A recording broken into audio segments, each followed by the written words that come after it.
Good service sir, good service sir.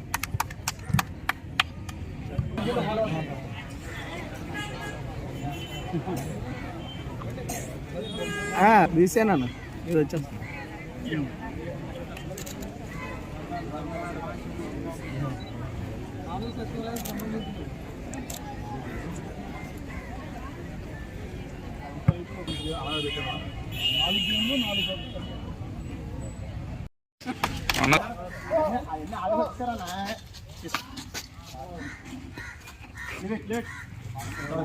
స్వామి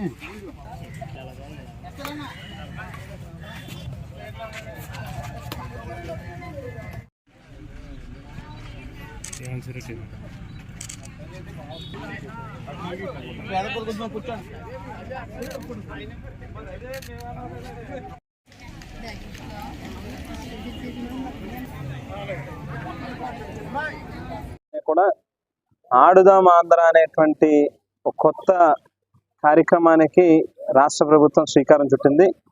ప్రీతమ ముఖ్యమంత్రి జగన్మోహన్ రెడ్డి గారు ఏదైతే గ్రామీణ ప్రాంతాల్లో ఉన్నటువంటి క్రీడాకారుల్ని వారి యొక్క ప్రతిభ కనబరచడానికి సరైనటువంటి వేదికను వాళ్ళకి ఏర్పాటు చేయాల్సినటువంటి బాధ్యత ప్రభుత్వాల మీద ఉన్నది అనేటువంటి ఉద్దేశంతో ఏదైతే మనం ఒక్కొక్కసారి అంతర్జాతీయ క్రీడలు చాలా సందర్భాల్లో క్రికెట్ కానీ ఇటువంటి గేమ్స్ మనం చూసినప్పుడు మన దేశం నుంచి ఆడేటటువంటి క్రీడాకారులు వాళ్ళు తీసుకొచ్చేటటువంటి కప్పులు వాళ్ళు గెలిస్తేనో మనం గెలిచినట్టుగా భావించేటటువంటి ఒక స్ఫూర్తితో ఉంటాం మనం అందరం కూడా.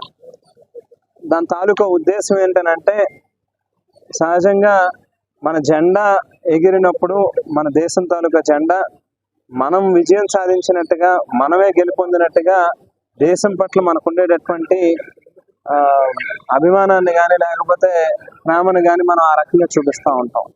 సో క్రీడలు అనేటువంటివి ఒక పక్కన ప్రతి మనిషిలోని కూడా మానసికంగా కానీ శారీరకంగా కానీ ఆరోగ్యాన్ని పెంచేటటువంటి అవకాశం ఉంటుంది. కాబట్టి ఈవేళ గతంలో ఎప్పుడు ఏ ప్రభుత్వం చేయనటువంటి రీతిలో బహుశా ఒక్క ఆంధ్ర రాష్ట్రంలో మాత్రమే కాదు యావత్ భారతదేశంలో ఏ రాష్ట్రంలోని కూడా ఈ రకంగా గ్రామం నుంచి మొదలుపెట్టి మండల స్థాయి, నియోజకవర్గం స్థాయి, జిల్లా స్థాయి, రాష్ట్ర స్థాయి 5 అంచెలుగా ఈవేళ ప్రతి క్రీడాకారుణ్ణి కూడా ప్రోత్సహించేటటువంటి విధానంలో ఈ యొక్క ప్రోగ్రామ్ని డిజైన్ చేయడం జరిగింది.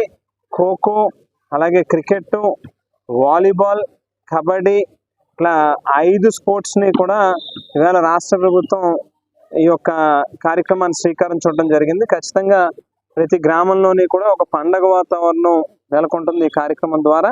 రాజానగరం నియోజకవర్గంలో రాజానగరం మండలం దివాన్ చెరువు గ్రామంలో ఈవేళ నియోజకవర్గానికి సంబంధించినటువంటి కార్యక్రమాన్ని ప్రారంభించాం. ప్రతి గ్రామంలోని కూడా మహిళలు కానీ, పురుషులు కానీ, యువకులు కానీ, పెద్దవాళ్ళు కానీ 15 సంవత్సరాలు దాటున్నటువంటి ప్రతి ఒక్కరూ కూడా చాలా మంది ఇందులో రిజిస్టర్ అయి ఉన్నారు. సో డెఫినెట్గా ఇది ఒక పండగ వాతావరణం లాగా సంక్రాంతి పండగ రాకముందే 15-20 రోజుల ముందే ఈ పండగ వచ్చినట్టుగా ప్రతి గ్రామంలోని కూడా క్రీడా పండగ జరగబోతా ఉంది అని చెప్పి తెలియజేస్తా ఉన్నాం.